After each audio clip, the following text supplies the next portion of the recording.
Hey class, today we're going to be learning about the properties of water. I think we all know that water is something that is very important to the overall functioning of our bodies. We also have a couple things in our body that I just want to quick mention before we dive into the properties of water, known as essential elements. So essential elements are elements that are found in our body that are essential, and that's kind of what we dealt with last week when we talked about the carbon compounds. So carbon compounds are made of things like carbon and hydrogen and oxygen and nitrogen.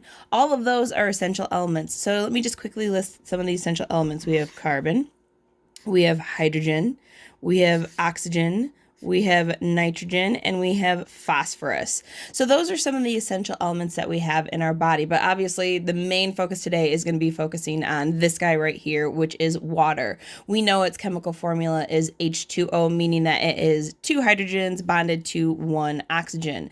Now, the shape of water is a little unique because of the way that these elements interact with one another. So last week we learned, well, 2 weeks ago actually, we learned about bonding. We talked about ionic bonding and covalent bonding. In water, we actually have covalent bonds. So here and here we have what's known as polar covalent bonds. So remember, polar covalent means that we have uneven sharing, and I've kind of illustrated that here with the way that I've drawn oxygen in comparison to hydrogen.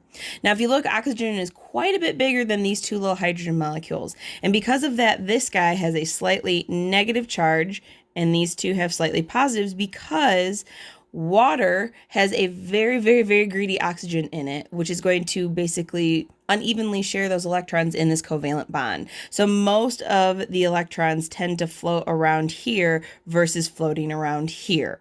So that's where we get this idea of there being a polar covalent. So what that means is overall, one of the properties of water is that it is polar. And what that means is you can think about poles of, we got north and south poles, so those are poles. You can also think of a magnet where it's positive and negative. It just means that there is a slightly negative charge on the oxygen and a slightly positive charge on the two hydrogens. So that's what makes it polar. And because it's polar, that means that when we have something that's positive here and something negative that's here, going back to a little bit of physical science, if I have a positive charge, I'm going to attract opposites, so I'm going to attract a negative charge.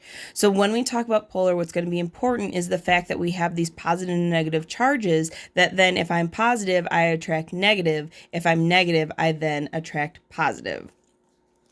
And that's when we get into our two big properties of water that we're going to talk about. We're going to talk about cohesion, and we're going to talk about adhesion. So these two properties of water are focusing, again, based on the fact that they are polar molecules. These two properties can happen. So cohesion is when water sticks to water.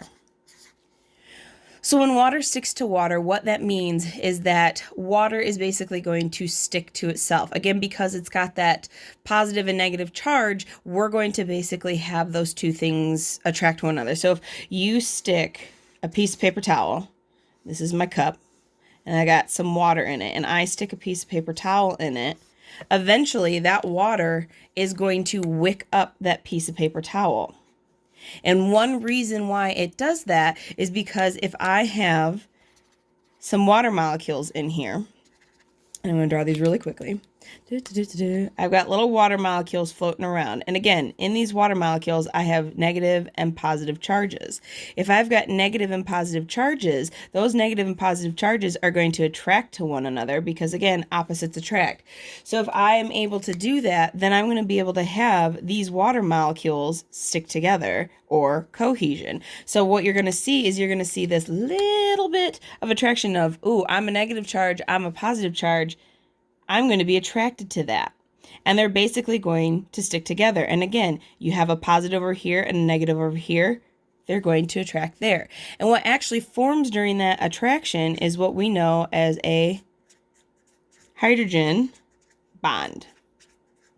And a hydrogen bond, again, is a weak bond. When water evaporates, this is actually the bond that's being broken. So you're actually breaking water molecules from one another. But when we talk about cohesion, this is the ability of water to stick to water. So again, if I stick something in water, you'll see it kind of climb up. And we call that the capillary effect. Basically, if that whole idea, if you stick your thumb on a straw and you stick it in water and then you take it up, water eventually goes up the straw. Part of that is due to the fact of cohesion, the fact that water sticks to water. And I always think about it as cohesion is like coworkers. They have to work together in order to do this property. So water has to work with water in order to stick together. Now, adhesion is when water sticks to other things. So this would be when you ask the question, is water wet? And my response to that, whether it's wrong or right, I believe water, no, is not wet, because the way that things get wet is when water actually sticks to other things. So it's the fact that it's sticking to something. So when you dive into the water, unless the water's sticking to you, you're not technically wet until you get out and then water sticks to you. So that's the big argument, and I always get asked that question throughout the entire year. Is water wet? I guess I could see it both ways, but in my mind, you don't become wet until you get out of the water. So this would be, say, you go swimming, and you're in the water, and you're so happy, yay! And then once you get out, you are, if this is your skin, you will actually have little drops of water on the surface that are sticking to your skin. So this is when water sticks to other things. You also can see this in science if you have a beaker or a test tube and you actually have water in it, and it does this little thing, and this is called the meniscus. You get this little curving effect because these water molecules are sticking to the actual outside of the beaker or the test tube.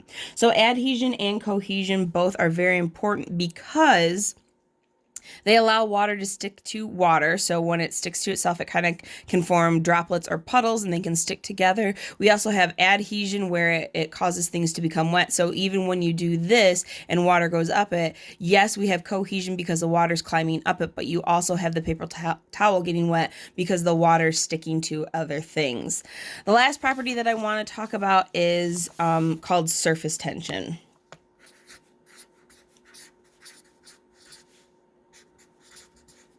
And I think the best way that I can explain surface tension is really through an example. So if this is the surface of a lake, and on top of it, we have one of those water skitter bugs, whatever they're called, water gliders.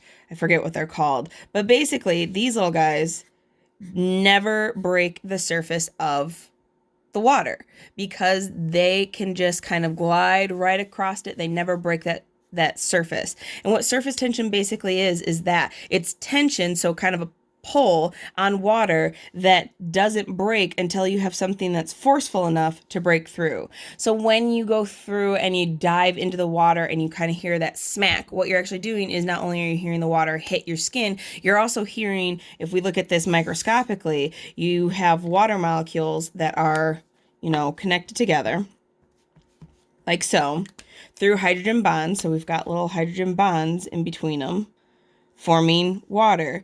When you go through and you break that surface, you're breaking through those bonds and you're actually separating the water. So water actually has a very high surface tension. So it takes quite a bit of force or pull on it to kind of pull it apart. But we've got surface tension, we've got cohesion and adhesion, and we have polarity or being a polar molecule. And that is what I want to talk about today, are the properties of water. So if you have any questions, please feel free to contact me. But other than that, I will see you later. Bye.